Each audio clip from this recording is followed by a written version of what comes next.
समता शांती क्षमा आणि निर्वसनीत शौर्यानं विचार करून प्रत्येक मानवानं शुद्ध ज्ञानी व्हावं. गांधर्व गुण गांभीर्य विचार समती परोपकारी या गुणांनी गुरुभजनी सदा असावं. चित्तमान बुद्धी शुद्ध करून साधूंचा समुदाय मिळवावा आणि त्यात बसण्याची कृपा प्रत्येक मानवानं करावी. शास्त्र संग्रह करून पुण्य संग्रह करावा, पण कुणाचाही दुराग्रह करू नये. हीच करी राजलक्षण. राजा या पदवी सपात्र नसे जगतिगुणी मानवी. राजा ईश्वरी छावळ चालवे होई. प्रत्येक राजकर्ता ईश्वरी इच्छेनं आपलं राज शिखर चालवत असत नाही का. जनतारूपी जनार्दनाची सेवा करणं हे प्रत्येक राजकर्त्याचं कर्तव्य आहे. आणि म्हणून लेखणे अंकुशाने लगान ही राजकारणाचे सर्वत्र स्वतःच्या हाती घेऊन जनतेच्या विस्तारासाठी वावरणाचं कार्य राजा कीर्तिध्वज स्वजीवनात करतोय. न्यायाच्या ठिकाणी अन्याय, धर्माच्या वेळी अधर्म स्वजीवनात केव्हाही केला नाही. केवळ माझ्या पितृदेवतेच्या मुखातून निघणारी शब्दवाळ एकेनापि सुरेन विद्येन भासते. पुरम पुरुष सेन चंद्रनेन शरणे. आकाशात असल्या चंद्राच्या शीतलतेमुळे अखिल रात्र तेजोमय होत असते. एका विचारवंत पुरुषामुळे तर कोणी शोभून दिसत असत. आणि त्यात माझ्या कुळाच्या उद्धारासाठी बालपणापासून आजवर सतत विवेक बुद्धीला वागण्याचं कार्य राजा कीर्तिध्वज स्वजीवनात करतोय. विद्यार्थ्याने रचलेल्या धर्माला अनुसरून स्थळ काळ ऐश्वर्य याच्यावर नावानं मिठेवर वागतो आणि जो धर्मावर दृष्टी ठेवतो त्यालाच राजकर्ता म्हणून संबोधलं जातं. आणि तोच राजकर्ता स्त्री आश्रमात प्राप्त करून घेतो. पण कुणामुळे असेल श्रवणम कीर्तनम विष्णू स्मरणम पाद सेवनम अर्चनम वंदनम दास सत्याने आत्मनिर्णम अशा नवविधा भक्ती या नवविधा भक्तीतील ज्यांना दास्य भक्ती स्वजीवनात अर्चना बनली.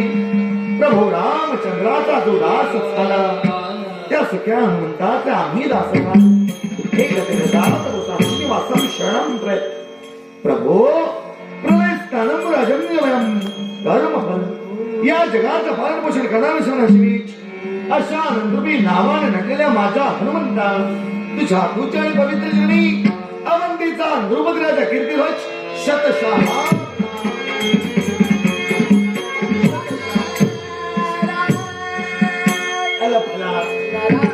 स्वागतम मधुर स्वागतम स्वागतम. अगदी तुमचे शर्करावर म्हणायला हरकत नाही. तुमच्या येण्यानं जणू दुधात साखर पडल्यासारखं भासू लागलं. इंद्र रोमाण करला की अंत त्याने गुरुत्व सरकारीलो कशा ब्रह्म दिला. हे भोज भाजनावर मोसा अकार विठला आकारम वासमेव शराचरम तत्पदम दर्शितमेव तस्मै श्री गुरवे नमः. तस्मै श्री गुरवे नमः. तस्मै श्री गुरवे. अनेक स्वप्न उराशी बाळगून त्याच्या यशपूर्तीसाठी संयमपूर्वक जगणारा स्वतःचं जीवन उज्ज्वल करण्यासाठी राजकारण रूपी प्रवाहात उडी डोकणारा ज्यानं आपल्या विशाल सेंद्ररूपी वस्त्रानं अवघ्या पृथ्वीला पांघरूनच घातलं. असा प्रतापरूपी सूर्य तिच्याकडून शत्रुरूपी नक्षत्र देखील दूर जातात. ज्यानं एका थेंबाचा महासागर देखील केला. अशा राजकर्त्या प्रणत क्लेश नाशस्य सुखम मंगलमय. ज्यावेळी तुमच्या मातेला सर्वदंश झाला तद्रापासून नारायण नामस्मरणाची गास व जीवनात रचना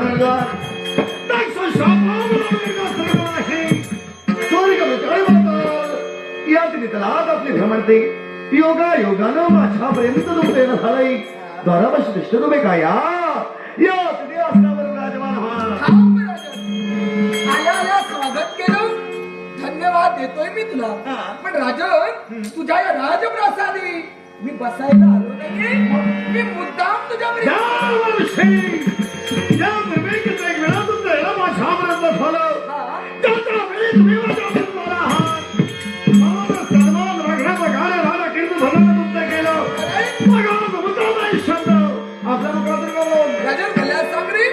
कोणत्या देवतेची भक्ती करतो? बाळाला पणापासून आश्रय शैली भोजनी ध्यानमणी स्वप्ने चिंतने भक्त आणि भक्त सका हनुमंताला उदराने मुद्रेचे कार्य स्वजीवनात करतोय. होय ना? हो. मग आता तो सखा हनुमंत तुझ्यापर्यंत आला होता का की माझी भक्ती कर म्हणून सांगायला? मुळीच नाही. माझ्या मनाला वाटलं, बुद्धीला पटलं, भक्ती कुणी कुणाची करावी हा ज्याचा त्याचा मूलभूत अधिकार झाला. अर्थात माझ्या मनाला दिला म्हणल्याप्रमाणे मी सगळ्या हनुमंताची भक्ती केली. म्हणजे सखा हनुमंतच नव्हे तर कोणतीही देवता ही कोणापर्यंत म्हणजे कोणत्याही मानवापर्यंत म्हणजे कोणत्याही भक्तापर्यंत गेली नाही की माझी भक्ती करा म्हणून सांगायला. नक्की. मग राजा तुझ्या या राजप्रासादी येत आला. अरे काय पाहिलं? काय पाहिलं? अरे तिकडे तिकडे हा जग तुझं दिसतही तर आलं. रक्ताचे पाठ सुद्धा आवळले. मी तर म्हणे, तुझ्या आदर्श नेतृत्वाला कुठंतरी दाम लागला नाही. देवर्षी खोड शब्दाला मुखातून बाहेर पडा नाही.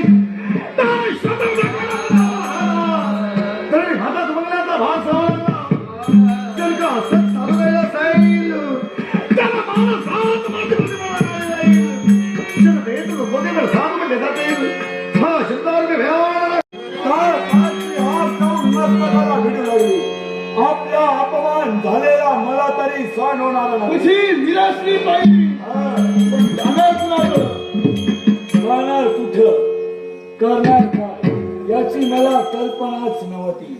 आणि म्हणून तुला जन्माला घटनेच्या मुळाशी करणे आहे. जो जो जीवजंतू जन्माला आला त्याला नावाविधाने ठेवलेला आहे.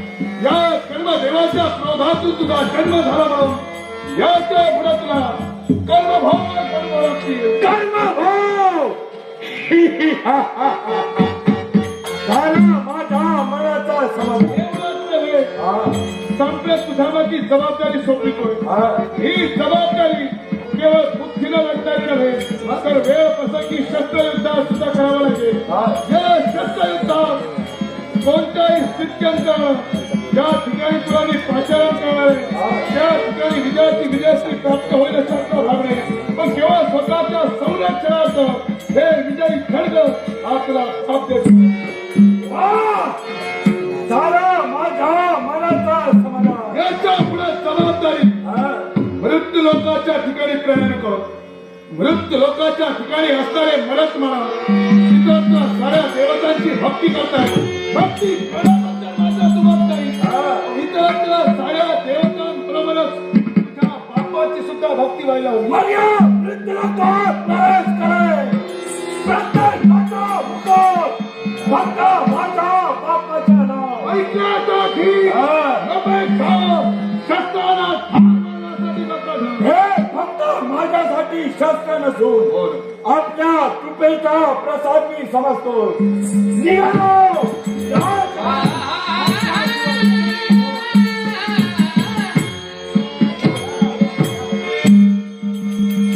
वाय कर्मभाव मृत्यू लोकांच्या ठिकाणी तुला पाठविलाय. सावधान देवता हो.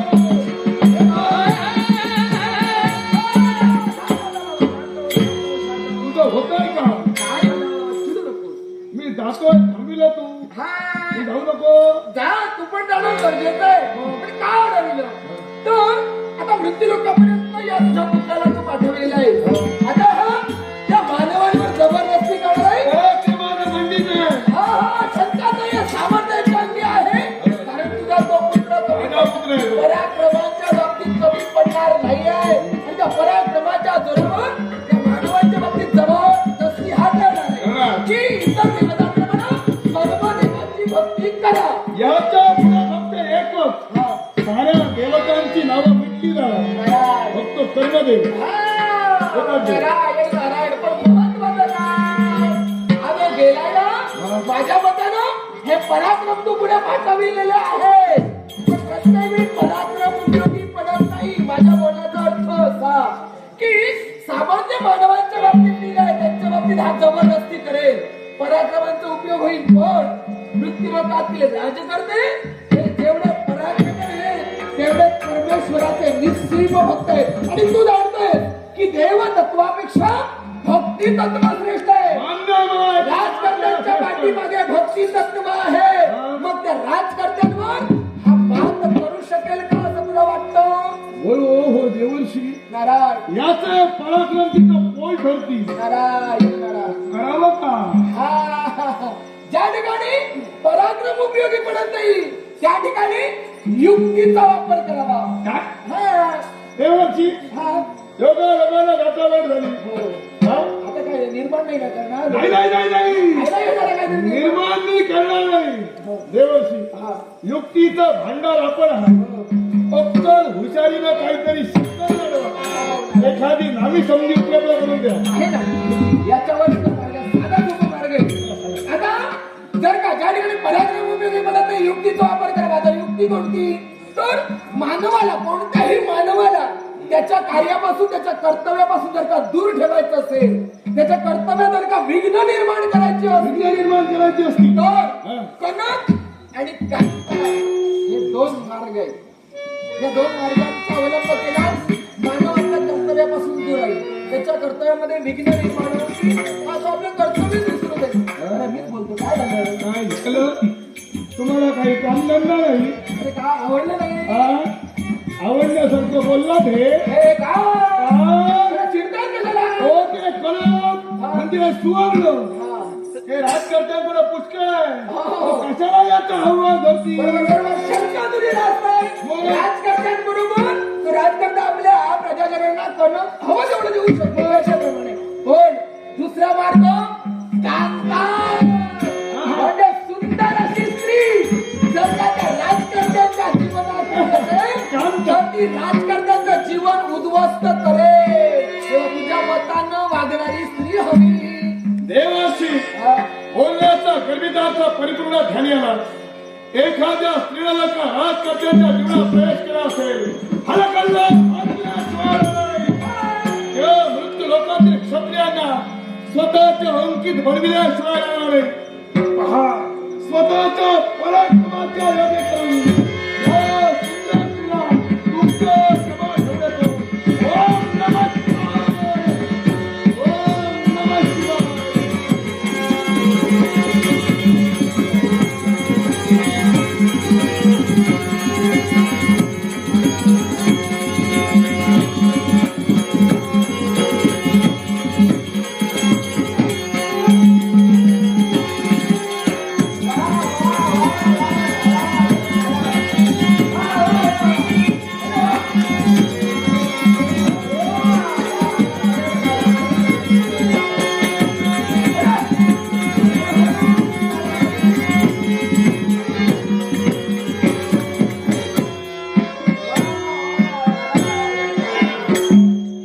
कोण आहे मी माझा जन्म कसा झाला हे सारं दिसते मला काय दिसते मला जन्माला घालणारी माझी मातृ पितृ देवता कोण आहे अगदी अनेक प्रश्न माझ्या डोळ्यासमोर पण या तुझ्या- प्रश्नांची उत्तर कोण देणार आहे तुझ्या प्रश्नाची उत्तर मी तुला देतो तुम्ही ज्यानं तुला जन्माला घातलं हा, ती तुझी जन्माची पितृदेवता हा.